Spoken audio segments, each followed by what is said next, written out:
Soy Gustavo Méndez, de profesión psicólogo, y mi trabajo fundamental es, digamos, asesoría política y estudios de encuestas electorales. Yo vengo de una familia copellana. Mi papá estudió aquí en Caracas y conoció a Caldera, y él fue miembro fundador del origen de lo que fue COPEI, que se llamaba la UNE, Unión Nacional de Estudiantes, y de allí pues viene mi acercamiento pues a la política en Maracaibo. Luego, mi familia, bueno, mi papá, mi mamá y mi hermano mayor y yo teníamos una actividad, digamos, no partidista, pero sí simpatizábamos. Entonces, en mi casa todo el mundo era calderista. Y una vez que fue para allá a Maracaibo Luis Herrera, yo lo conocí, la verdad que me simpatizó, y desde ese momento pues yo me convertí pues en un seguidor de Luis Herrera. Luego, bueno, lo veía cuando él iba al Zulia. eh, yo cuento porque yo me gradué en Caracas de psicología, y cuando fui a Maracaibo me empleé en lo que se llamaba el tablazo, que era la construcción de todo eso. Y yo saqué un préstamo en la caja de ahorro y me compré un Mercedes-Benz barato, el, el más barato que había, pero el carro nuevo. Entonces, que me acuerdo, me costó 20.000 bolívares con el préstamo de la caja de ahorro de los empleados. Y cuando llegaba Luis Herrera, el que salía con el carro a manejar era yo. Entonces yo era el chofer. Cuando iba a Luis Herrera en Maracaibo, yo era el chofer. Entonces se sentaba al lado mío y salíamos para donde sea, pues yo lo llevaba para todos lados, donde tenía que ir en Maracaibo. Entonces, bueno, esa fue la relación. Luego, que por cierto le conté una anécdota a Pilarica, que un día estábamos, creo que fuimos a la costa oriental del lago, y en el camino, y cuando lo veo, se pone a recitar una poesía, Luis Herrera, de Luis Jorge Borges, el argentino. Recita su poesía. Yo estaba y no sabía qué hacer, pero así fue, pues, digamos.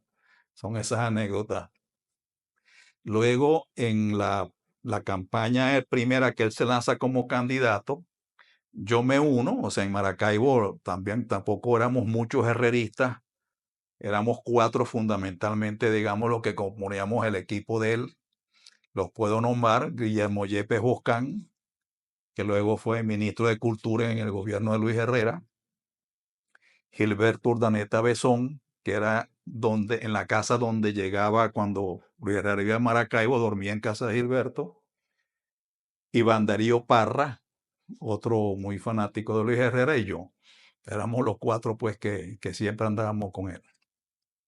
Entonces, volviendo a la campaña, yo me uno a él a Maracaibo, y yo venía a Caracas y siempre participaba, pues. Ahora, yo era bastante más joven y yo no he hecho vida política partidista, pues, sino siempre he estado, pues, acompañando, vamos a decir, en una forma más externa al partido, en las actividades como tal.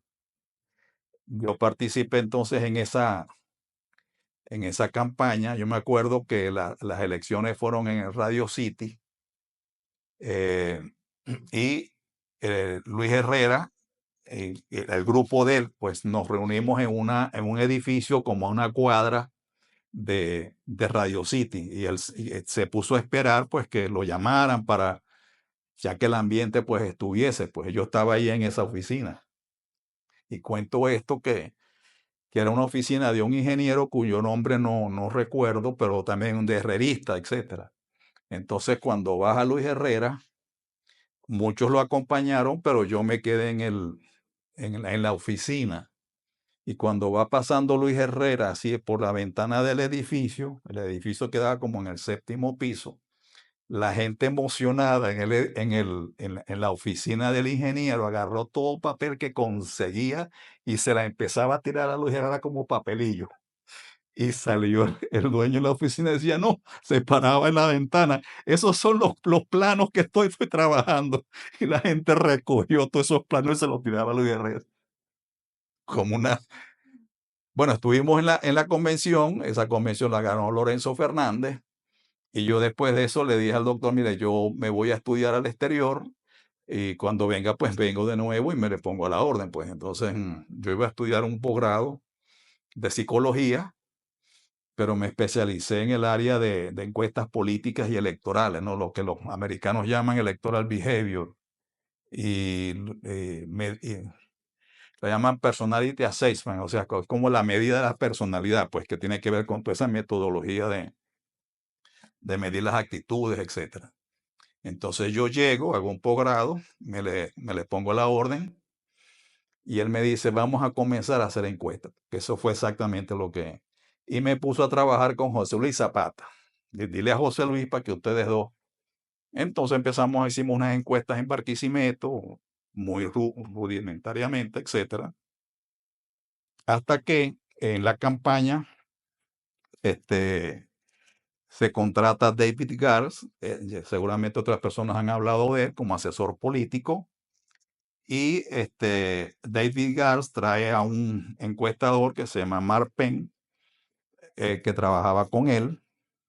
Mark venía graduado de Harvard en esta área, pero estaba como, o sea, recién graduado de bachelor, que llaman eso, y yo tenía el master degree en esa área igualito, pero en la Universidad de Michigan. Entonces la verdad es que nos entendimos perfectamente y Luis Herrera dijo, bueno, yo quiero que Gustavo me represente ante Marpen, ¿ves?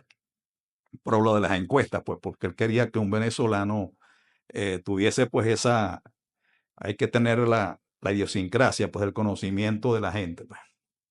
Entonces trabajé fundamentalmente en esa campaña con Mar, y yo era el que hacía las encuestas, hacíamos una encuesta cada 3 semanas, la procesábamos en Nueva York, y bueno, se dio la campaña y ganamos, pues gracias a Dios, las encuestas fueron muy, muy exactas. Entonces, por cierto, el día de las elecciones, de la noche, que fuimos a la Herrereña, Luis Herrera me ve, saludo y me dice, haz una empresa para que me trabajes a mí. Por eso, entonces, yo le digo, bueno, cómo no, pero yo estaba joven, o sea, yo tendría 20 y pico de años, o sea, y yo no sabía ni hacer una empresa ni nada. Entonces yo me imaginé que yo digo, bueno, yo voy a, porque con quien trabajé yo fue con Enrique Pérez Olivares en la campaña, que era, digamos, como el jefe de campaña, el jefe del área, y le reportaba muchas cosas a él, y José Luis Zapata, que también que fue un compañero. Entonces yo me imaginé que entre los tres podíamos hacer una empresa. Entonces yo fui a hablar con ellos. Mira, Luis Herrera me propuso que hiciéramos una empresa, y yo les propongo que entre los tres la hiciéramos. Pero los dos me respondieron con evasivas. Yo no sabía por qué. Después descubrí que es que ya Enrique Pérez Olivares, Luis Herrera lo había nombrado gobernador de Caracas y a José Luis Zapata lo había nombrado ministro de Agricultura y Cría. Entonces ellos no podían, pero no me lo dijeron porque me imagino que no. En una segunda oportunidad de tantas reuniones que hubo postelectoral, me consigo otra vez con Luis Herrera y me dice, ¿dónde está la empresa? Ya la hiciste. Entonces yo le digo, doctor, vea, no, porque yo no sé eso, pero yo la voy a hacer. Entonces, bueno, así me hablé con José Luis y él me hizo la empresa, inclusive el nombre de la empresa que fundé se llama Doxa. Ese nombre se lo puso José Luis Zapata, que significa opinión en griego. Entonces, bueno, en la campaña quedó la asesoría de David Gars y seguimos haciendo estudios con Mark Penn.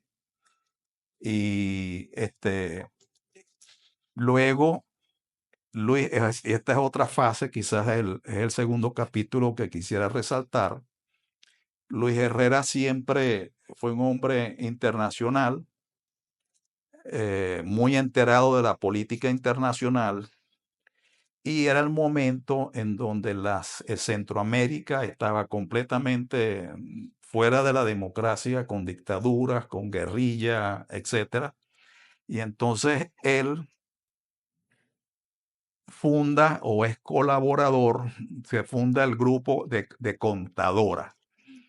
El nombre viene porque la reunión fue en la isla de Contadora, en Panamá, y se unen México, si no me acuerdo más, Colombia, Venezuela, y yo no sé si Estados Unidos estaba por detrás, pero yo no te lo puedo garantizar.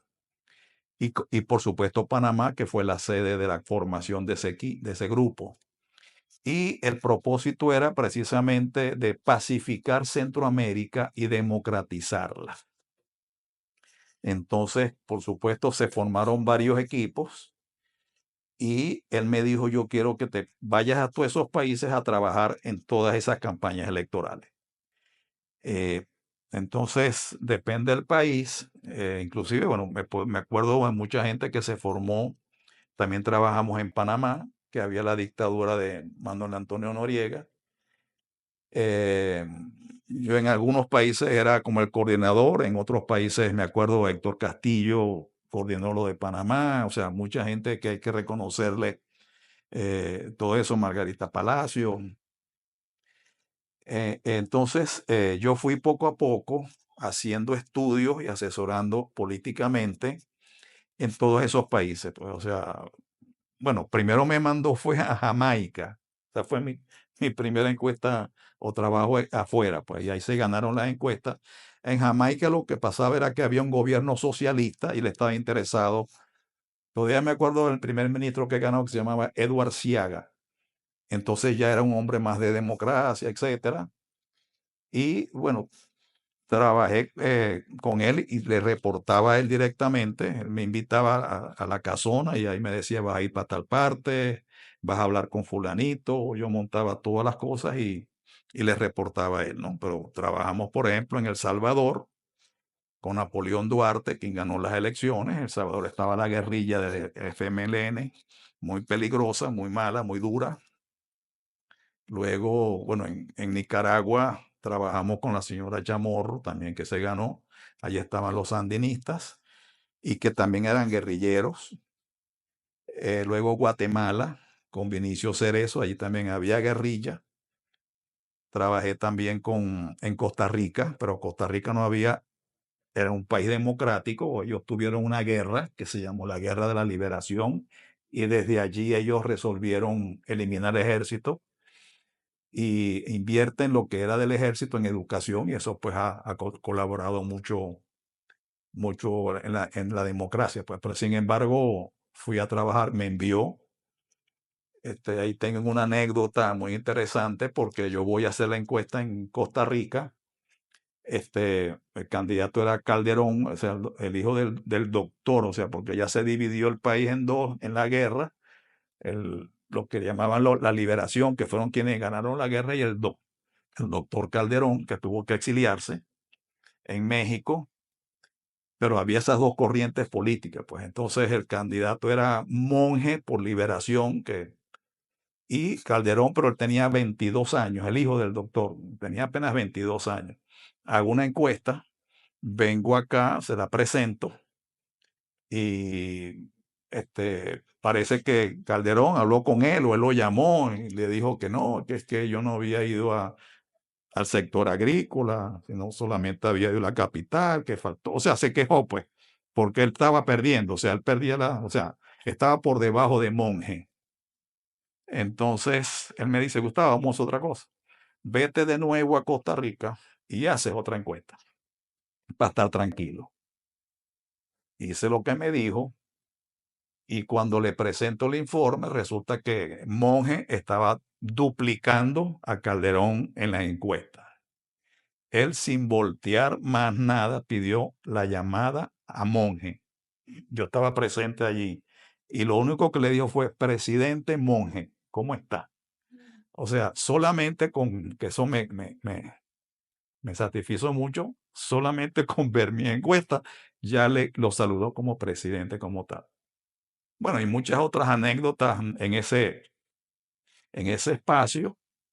Eh, Tuve una buena relación con él, muy agradable, una persona pues sencilla, se le podía llegar. De vez en cuando me invitaba a Miraflores, por cierto, un día estábamos almorzando en Miraflores, me invitó y bueno, y era el primer plato, segundo plato, tercer plato. Yo decía, bueno, a los que nos comimos todos como 5 platos, dice Luis Herrera a la señora, por ahí no está un quesito que me trajeron por allá ayer. Eso era, esa es la relación de él, pues. Muy sencillo y muy cercano, pues. Primero, una persona sencilla. Uno conoce en la política mucha gente. Y yo digo una cosa que yo tengo, que cuando una persona le pasa por sus ojos la banda presidencial para ponérsela en los hombros y al mismo tiempo le entra por sus oídos las notas del himno nacional, para mí se vuelve loco. O sea, no hay persona que aguante eso. Luis Herrera lo aguantó. O sea, la actitud de Luis Herrera que tuvo en su presidencia fue el mismo que tuvo antes de ella. Y luego, cuando me reunía con él también, después de ser presidente, era la misma persona.